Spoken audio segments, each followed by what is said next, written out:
This handbook describes the various environmental conditions affecting human survival and describes isolated personnel, activities necessary to survive during successful evasion or isolating events leading to successful recovery. It is the fundamental reference document providing guidance for any USAF service member who has the potential to become isolated. Deviations require sound judgment and careful consideration. This publication provides considerations to be used in planning and execution for effective mission accomplishment of formal USAF survival, evasion, resistance, and escape, SERE, training, environmentally specific SERE training, and combat survival continuation training programs. The tactics, techniques, and procedures in this publication are recognized best practices presenting a solid foundation to assist USAF service members to maintain life and return with honor from isolating events. Clothing is an important asset to IP and is the most immediate form of protection. Clothing is important in staying alive, especially if food, water, shelter, and fire are limited or unobtainable. This is especially true in the first stages of an emergency situation because IP must work to satisfy other needs. If IP are not properly clothed, they may not survive long enough to build a shelter or fire, to find food, or to be rescued. People have worn clothing for protection since they first put on animal skins, feathers, and other coverings. In most parts of the world, people need clothing for protection from harsh climates. Clothing also provides protection from physical injuries caused by vegetation, terrain features, environmental extremes, and animal life which may cause bites, stings, and cuts. Clothing is made from a variety of natural and synthetic materials such as nylon, wool, and cotton. The type of material used has a significant effect on protection. 1, 2, or 3 layers of material are worn. A layer of air is trapped between each layer of material, creating another layer of dead air or insulation. The ability of these different fibers to hold dead air is responsible for differing insulation values. Potential IP must be aware of both the environmental conditions and the effectiveness of these different materials in order to select the best type of clothing for a particular geographic region. Natural materials include fur, leather, and cloth made from plant and animal fibers such as wool and cotton. Fur and leather are made into some of the warmest and most durable clothing. Fur is used mainly for coats and coat linings. Animal skin has to be treated to make it soft and flexible and to prevent it from rotting. Although wool is somewhat absorbent, it retains most of its insulating qualities when wet. It contains natural aniline oils which helps garments shed water, increasing its thermal qualities. Cotton is a common plant fiber widely used to manufacture clothing. It absorbs moisture quickly and, with heat radiated from the body, will allow the moisture to pass away from the body. It does not offer much insulation when wet. It can be used as an inner layer against the skin with insulation, for example, wool, dacron pile, synthetic batting, sandwiched between. The cotton protects the insulation and, therefore, provides warmth. Many synthetic materials are stronger, more shrink-resistant, and less expensive than natural materials. Synthetic fibers are manufactured from chemicals derived from water, coal, and petroleum. The fibers are of different lengths, diameters, and strengths, and sometimes have hollow cores. These fibers, woven into materials such as nylon, dacron, polypropylene and polyester, make very strong long-lasting clothing, tarps, tents, etc. Some fibers are spun into a batting-type material with air space between the fibers, providing excellent insulation when used inside clothing. Nylon covered with rubber is durable and waterproof but is also heavy. There are other coverings on nylon which are waterproof but somewhat lighter and less durable. However, most coated nylon has one drawback: it will not allow for the evaporation of perspiration. Therefore, individuals may have to change the design of the garment to permit adequate ventilation, for example, wearing the garment partially unzipped. Synthetic fibers are generally lighter in weight than most natural materials and have much of the same insulating qualities.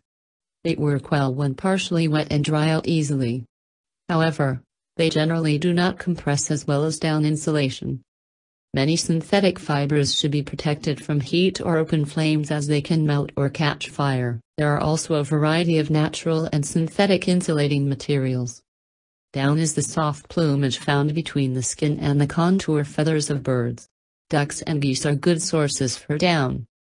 If used as insulation in clothing, remember that down will absorb moisture, either precipitation or perspiration, quite readily. Because of the lightweight and compressibility of down, it has wide application in cold weather clothing and equipment. It is one of the warmest natural materials available when kept clean and dry. It provides excellent protection in cold environments. However, if the down gets wet, it tends to get lumpy and loses its insulating value. Cattail plants have a worldwide distribution, with the exception of the extreme north and south latitudes. The cattail is a marshland plant found along lakes, ponds, and the backwaters of rivers. The seed head on the tops of the stalks forms dead air spaces and makes a good down-like insulation when broken away from the stem, fluffed up, and placed between two pieces of material. Leaves from deciduous trees, those that lose their leaves each autumn, also make good insulation. To create dead air space, leaves should be placed between two layers of material. Grasses, mosses, and other natural resources can also be used as insulation when placed between two pieces of material. Although accounts of sea survival incidents are often gloomy, successful survival is possible. The raft will be at the mercy of the currents and winds, but IP have the ability to harness these. In the paragraphs discussing open sea travel, the environmental factors of oceans of the world will be considered as they relate to travel.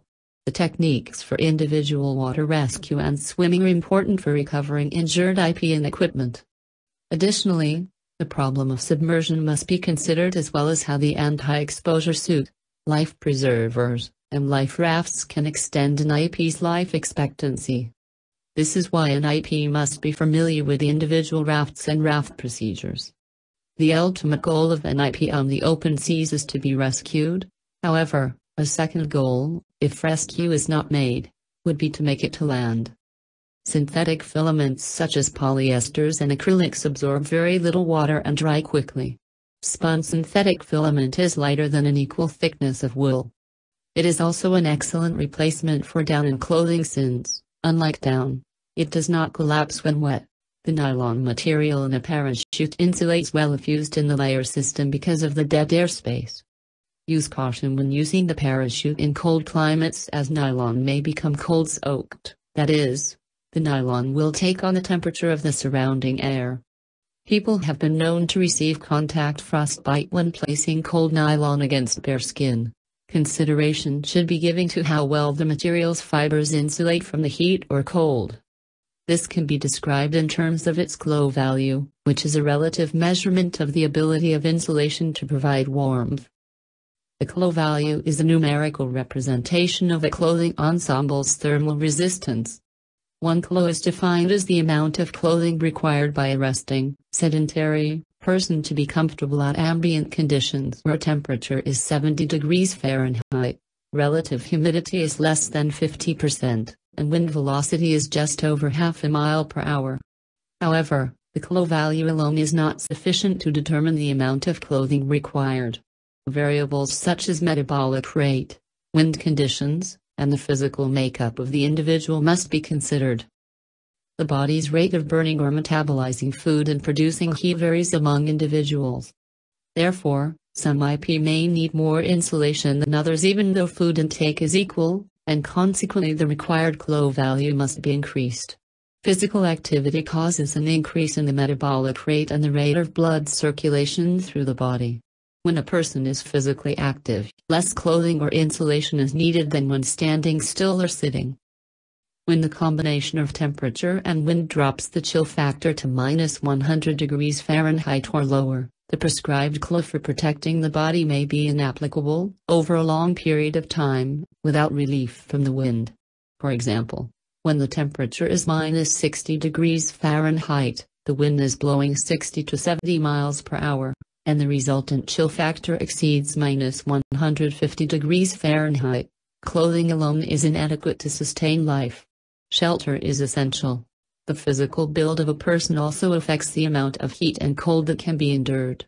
For example, a very thin person will not be able to endure as low a temperature as one who has a layer of fat below the skin. Conversely, heavy people will not be able to endure extreme heat as effectively as thinner people. The physical build of a person also affects the amount of heat and cold that can be endured. For example, a very thin person will not be able to endure as low a temperature as one who has a layer of fat below the skin.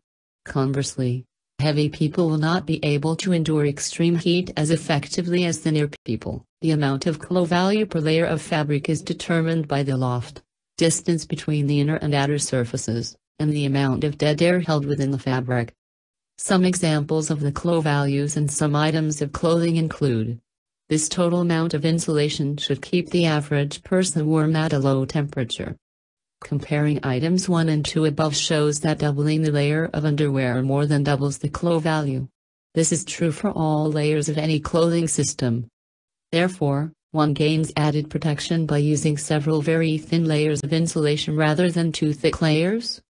The air held between these thin layers increases the insulation value.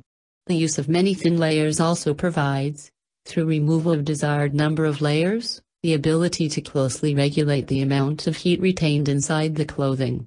The ability to regulate body temperature helps to alleviate the problem of overheating and sweating, and preserves the effectiveness of the insulation. The principle of using many thin layers of clothing can also be applied to the sleeping system, sleeping bag, liner, and bed. This system uses many layers of synthetic material, one inside the other, to form the amount of dead air needed to keep warm. To improve this system, an IP should wear clean and dry clothing in layers, the layer system, in cold climates. While discussing the layer system, it is important to define the colder principle. This acronym is used to aid in remembering how to use and take care of clothing. Clean. Dirt and other materials inside fabrics will cause the insulation to be ineffective, wear away and cut the fibers which make up the fabric, and cause holes. Washing clothing in the field may be impractical, therefore, IP should concentrate on using proper techniques to prevent soiling clothing. This should include avoiding, if possible, kneeling in dirt or wiping dirty hands or equipment on clothing. Overheating. Clothing best serves the purpose of preserving body heat when worn in layers as follows: absorbent material next to the body, insulating layers, and outer garments to protect against wind and rain. Because of the rapid change in temperature, wind, and physical exertion, garments should allow donning and removal quickly and easily. Ventilation is essential when working because enclosing the body in an airtight layer system results in perspiration which wets clothing, thus reducing its insulating qualities. Loose. Garments should be loose-fitting to avoid reducing blood circulation and restricting body movement. Additionally, the garment should extend beyond the waist, wrists, ankles, and neck to reduce body heat loss. Dry. A small amount of moisture in the insulation fibers will cause heat losses up to 25 times faster than dry clothing. Internally produced moisture is as damaging as is externally dampened clothing. The outer layer should protect the inner layers from moisture as well as from abrasion of fibers. For example, while rubbing on logs or rocks, etc. The outer shell keeps dirt and other contaminants out of the clothing. Clothing can be dried in many ways. Fires are often used, however, take care to avoid burning the items. The bare hand test is very effective. Place one hand near the fire in the approximate place the wet items will be and count to 3 slowly. If this can be done without feeling excessive heat, it should be safe to dry items there. Never leave any item unattended while it is drying. Leather boots, gloves, and mitten shells require extreme care to prevent shrinkage, stiffening, and cracking.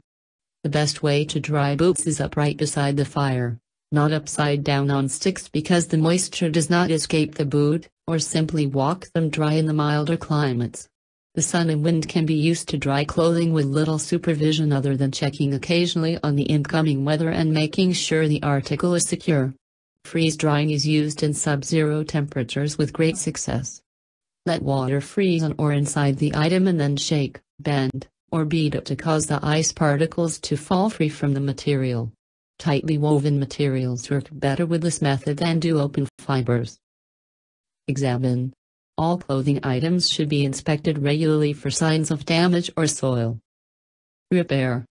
When damage is detected, immediately repair it. The neck, head, hands, armpits, groin, and feet lose more heat than other parts of the body and require greater protection. Work with infrared film shows tremendous heat loss in those areas when not properly clothed. IP in a cold environment are in a real emergency situation if they do not have proper clothing. Some examples of how military clothing works to hold body heat.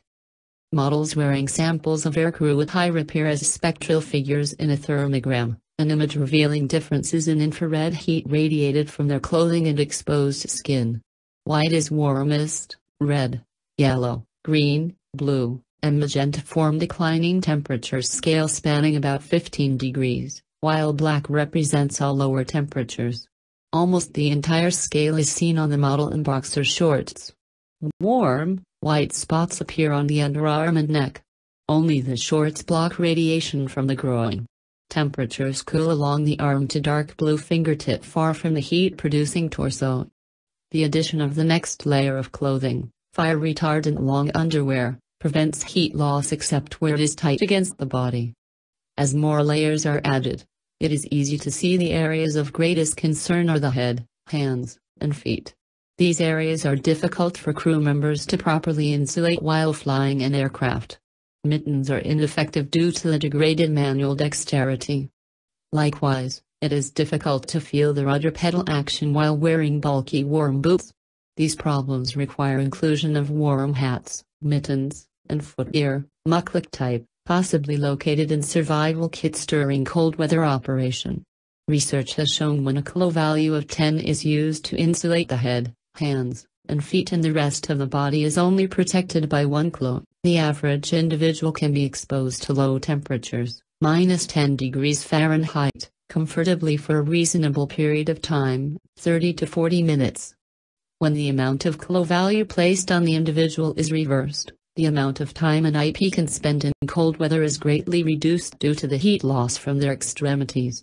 This same principle works in reverse in hot parts of the world. If one submerges the head, hands, or feet in cold water, it lets the most vascular parts of the body lose heat quickly. IP should use the following guidelines for clothing in snow and ice areas. Clothing should not be worn so tight that it restricts the flow of blood, which distributes the body heat and helps prevent frostbite. When wearing more than one pair of socks or gloves, ensure that each succeeding pair is large enough to fit comfortably over the other. Do not wear 3 or 4 pairs of socks in a shoe fitted for only 1 or 2 pairs. Release any restriction caused by twisted clothing or a tight parachute harness. When exerting the body, prevent perspiration by opening clothing at the neck and wrists and loosening it at the waist. If the body is still warm, comfort can be obtained by taking off outer layers of clothing, 1 layer at a time. When work stops, the individual should put the clothing back on to prevent chilling. Snow must be brushed from clothing before entering a shelter or going near a fire. Beat or shake the frost out of garments before warming them, and dry them on a rack near a fire. Socks should be dried thoroughly. If IP fall into water, they should keep moving and should not remove footwear until they were in a shelter or beside a fire. At night, IP should arrange dry spare clothing loosely round and under the shoulders and hip to help keep the body warm. Wet clothes should never be worn into the sleeping bag. The moisture destroys the insulation value of the bag. All clothing made of wool offers good protection when used as an inner layer. When wool is used next to the face and neck, IP should be cautioned that moisture from the breath will condense on the surface and cause the insulating value to decrease. The use of a wool scarf wrapped around the mouth and nose is an excellent way to prevent cold injury, but it needs to be de-iced on a regular basis to prevent freezing flesh adjacent to it. An extra shell is generally worn over the warming layers to protect them and to act as a windbreak. At 50 degrees Fahrenheit, as much as 50% of total body heat can be lost from an unprotected head. The hood is designed to funnel the radiant heat rising from the rest of the body and to recycle it to keep the neck, head, and face warm. Figure 12.5. The individual's ability to tolerate cold should dictate the size of the front opening of the hood. The tunnel of a parka hood is usually lined with fur of some kind to act as a protecting device for the face. This same fur also helps to protect the hood from the moisture expelled during breathing. The closed tunnel holds heat close to the face longer. The open one allows the heat to escape more freely.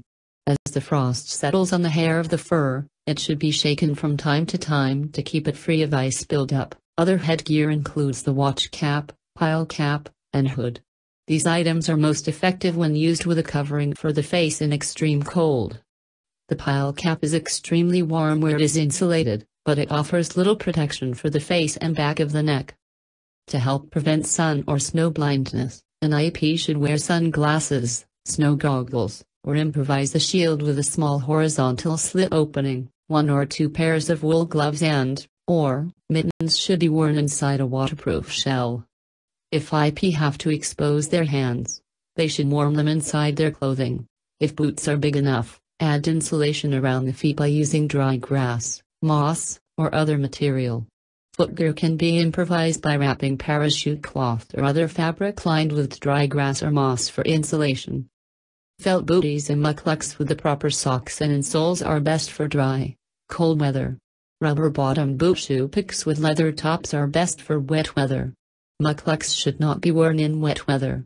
The vapor barrier rubber boots can be worn under both conditions and are best at extremely low temperatures. The air release valves should be closed at ground level. These valves are designed to release pressure when airborne. Air should not be blown into the valves as the moisture could decrease insulation. In strong wind or extreme cold, as a last resort, an IP should wrap up in parachute material, if available, and get into some type of shelter or behind a windbreak. Extreme care should be taken with hard materials, such as synthetics, as they may become cold-soaked and require more time to warm. Sleeping systems, sleeping bag, liner, and bed are the transition clothing used between normal daytime activities and sleep. The insulating material in the sleeping bag may be synthetic or it may be down and feathers. Note that, while the covering is nylon, feathers and down lining require extra protection from moisture. Sleeping bags are compressed when packed and must be fluffed before use to restore insulation value. Clean and dry socks, mittens, and other clothing can be used to provide additional insulation. In the summer Arctic, there are clouds of mosquitoes and black flies so thick a person can scarcely see through them. IP can protect themselves by wearing proper clothing to ensure no bare skin is exposed. A good head net and gloves should be worn. Smoky clothing may also help to keep insects away. Treat all clothing with insect repellent at night. Head nets must stand out from the face so they do not touch the skin. Issued head nets are either black or green. If one needs to be improvised, they can be sewn to the brim of the hat or can be attached with an elastic band that fits around the crown. Black is the best color, as it can be seen through more easily than green or white. A heavy tape encasing a drawstring should be attached to the bottom of the head net for tying snugly at the collar. Hoops of wire fastened on the inside will make the net stand out from the face and at the same time allow it to be packed flat. The larger they are, the better the ventilation, but very large nets will not be as effective in wooded country where they may become snagged on brush. If the head net is lost or none is available, some protection can be obtained by wearing sunglasses with improvised screen sides, plugging ears lightly with cotton, and tying a handkerchief around the neck.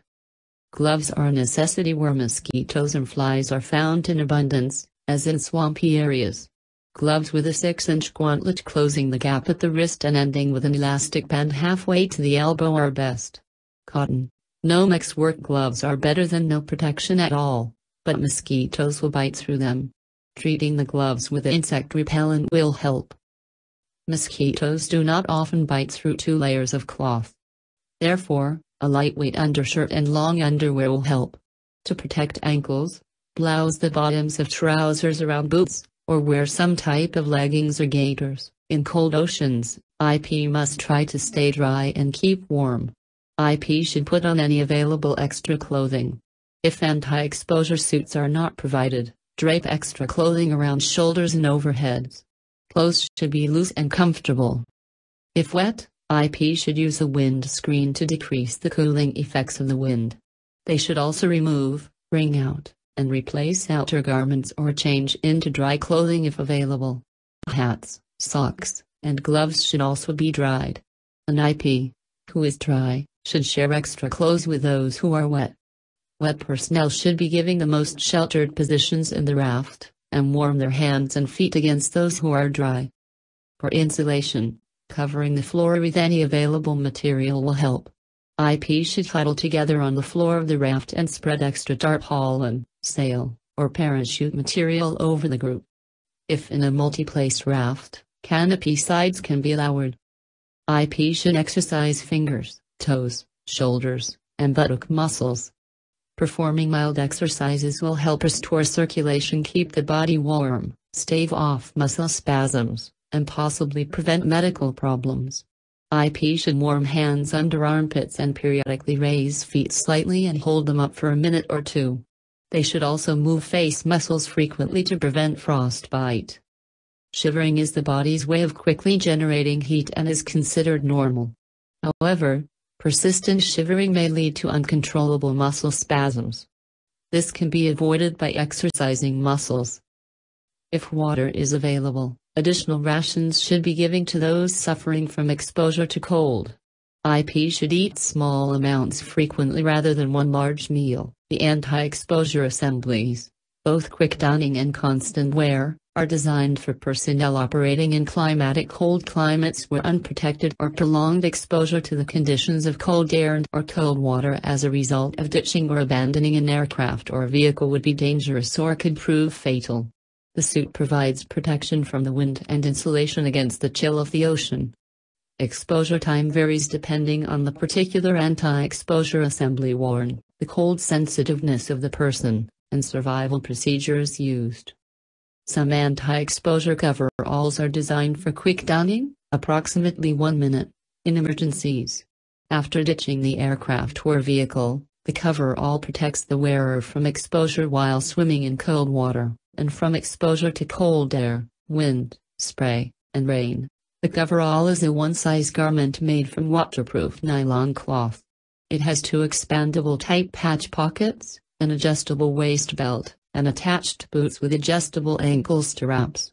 1 pair of insulated, adjustable wrist strap mittens, each with a strap attached to a pocket, is provided. A hood, also attached with a strap, is in the left pocket. The gloves and hood are normally worn after boarding the life raft. A carrying case with instructions and a snap fastener closure is furnished for storage. To use the coverall, personnel should wear it over regular clothing.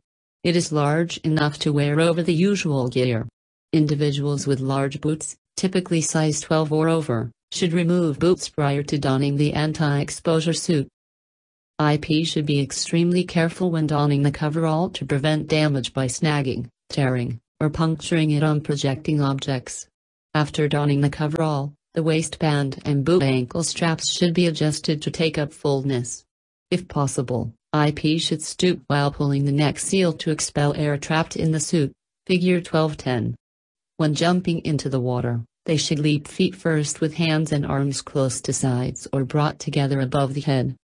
Note there is a constant wear exposure suit designed to be worn continuously during overwater flights where the water temperature is 60 degrees or below. The Magicom may waver it to 51 degrees. Protection against the sun and securing drinking water are the most important items in warm ocean climates. An IP should keep the body covered as much as possible to avoid sunburn. For shade, the canopy provided with life rafts may be used, or a sunshade can be improvised out of any materials available. If the heat becomes too intense, IP may dampen clothing with seawater to promote evaporation and cooling. The use of sunburn preventive cream or lip balm is advisable. Exposure to the sun increases thirst, wastes precious water, reduces the body's water content, and causes serious burns, and so the body must be kept covered completely. IP should roll down their sleeves, pull up their socks, close their collars, wear a hat or improvised headgear, use a piece of cloth as a shield for the back of the neck, and wear sunglasses or improvise eye covers. In tropical areas, The body should be kept covered for prevention of insect bites, scratches, and sunburn. When moving through vegetation, IP should roll down their sleeves, wear gloves, and blouse the legs of their pants or tie them over their boot tops. Improvised gaiters can be made to protect legs from ticks and leeches. Loosely worn clothing will keep an IP cooler, especially when subjected to the direct rays of the sun. IP should wear a head net or tie material around the head for protection against insects. The most active time for insects is at dawn and dusk. An insect repellent should be used at these times. In open country or in high grass, IP should wear a neckcloth or improvised head covering for protection from sunburn and/or dust. They should also move carefully through tall grass, as some sharp-edged grasses can cut clothing to shreds. IP should dry clothing before nightfall. If an extra change of clothing is available, efforts should be made to keep it clean and dry. In dry climates, people wear clothing made of lightweight materials, such as cotton or linen, which have an open weave. These materials absorb perspiration and allow air to circulate around the body. In the dry climates of the world, clothing will be needed for protection against sunburn, heat, sand, and insects. In some deserts there can be a temperature difference of over 60 degrees between day and night, so IP should not discard any clothing. They should keep their head and bodies covered and blouse the legs of pants over the tops of footwear during the day. IP should not roll up sleeves, but keep them rolled down and loose at the cuff to stay cool. IP should emulate what the people who live in the hot dry areas of the world often wear. Wearing heavy white or light-colored flowing robes, leaving only the face and the eyes exposed to the sun, will protect almost every inch of the body. This type of dress will help keep the IP cooler and conserve perspiration because it produces an area of higher humidity between the body and the clothing. White clothing also reflects the sunlight. IP should wear a cloth neck piece to cover the back of the neck and protect it from the sun. A t-shirt makes an excellent neck drape, with the extra material used as padding under the cap. If hats are not available, IP can make headpieces like those worn by desert dwellers, as shown in. During dust storms, they should wear a covering for the mouth and nose. Parachute cloth or other fabric will work. Foot care and foot gear are important in isolating situations in all climates because walking is the only means of mobility. Therefore, care of foot gear is essential both before and during an isolating event. Recommendations for care include: 1. Ensure footgear is properly broken before deploying. 2. Treat footgear to ensure water repellency. Follow manufacturer's recommendations. 3. Keep leather boots as dry as possible. Mukluks have been around for thousands of years and have proven their worth in extremely cold weather. Air Force mukluks are made of cotton duck with rubber-cleated soles and heels. Figure 1212. They have slide fasteners from instep to collar, laces at instep and collar, and are 18 inches high. They are used by flying and ground personnel operating under dry, cold conditions in temperatures below +15 degrees Fahrenheit. IP should change mukluk liners daily when possible. Grass can be used to construct inner soles. Grass is a good insulator and will collect moisture from the feet. To prepare grass for use as inner soles, grasp a sheaf of tall grass, about 1/2 inch in diameter, with both hands. Rotate the hands in opposite directions. The grass will break up or fluff into a soft mass. Form this fluff into oblong shapes and spread it evenly throughout the shoes. The inner soles should be about an inch thick. Remove these inner soles at night and make new ones the following day. Improvising foot gear may be essential to care for feet. A combination of 2 or more types of improvised footwear may be more desirable and more efficient than any single type. Gaiters can be made from parachute material or other cloth, webbing, or canvas. Gaiters help keep sand and snow out of shoes and protect the legs from bites and scratches. A Hudson Bay duffel is a triangular piece of material used as a foot covering. To improvise this foot covering, do the following. 1. Cut 2 to 4 layers of cloth into a 30-inch square. 2. Fold this square to form a triangle. 3. Place the foot on this triangle with the toes pointing at one corner. 4. Fold the front cover up over the toes. 5. Fold the side corners, one at a time, over the instep. This completes the foot wrap. Parachute material or other cloth material can be used to improvise Russian socks.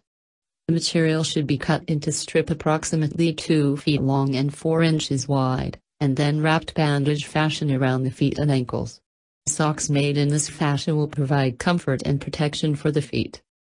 Double socks are made by inserting cushion padding, feathers, dry grass, or fur between the layers of socks, and the wrapping parachute or other fabric around the feet, and tying above the ankles. Thank you for watching.